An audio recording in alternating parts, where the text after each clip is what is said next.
komst varla að veiða sér til matar og vafasamt fórst aftur heim til landa.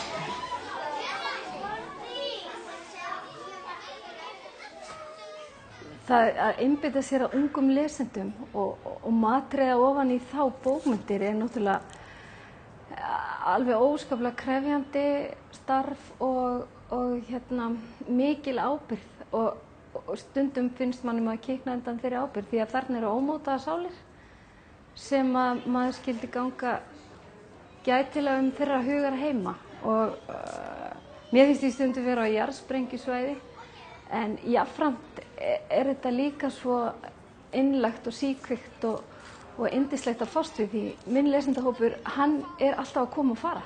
Það koma nýir á hverju ári og dett út aðrir og hann svo síkvikur og hreyfanlegur og ég þarf að vera á tánum og mitt fólk líka mjög krítískt. Það lætur mann hafa óþvegið og hlutirnir eru annarkvort ömurlegir eða æðislegir.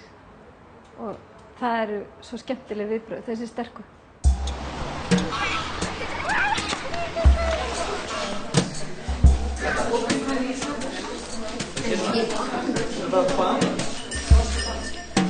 Hugmyndirnar koma alls staðar að og þær hitta mann hvar sem og þær eru náttúrulega aðalega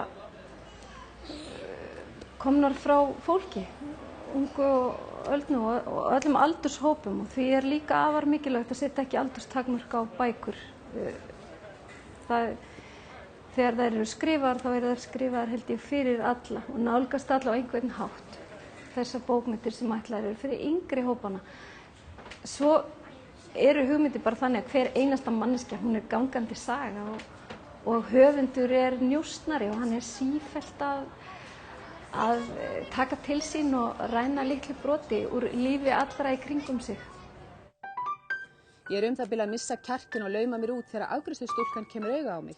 Hún brosir vingjarnlega. Get ég aðstoðað þig? Tjáningarhæfni manneskju endurspeglar menningarþroska þjóðar.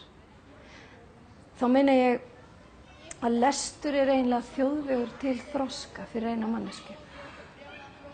Og við verðum að muna það að það þannig fyrir okkar framtíðarfólk og þannig sé ég Reykjavík sem bókmenntaborg að hún standi svolítið þétt við hliðina á þessum ungu lesendum, við hliðina á framtíðarfólkinu okkar, standi vörð bókasöfnin þeirra og að við kannski gerum okkur grein fyrir nýju hlutverki þessara bókasafna, þetta eru upplýsingasöfn og við verðum að átta okkur á því vegna þess að við getum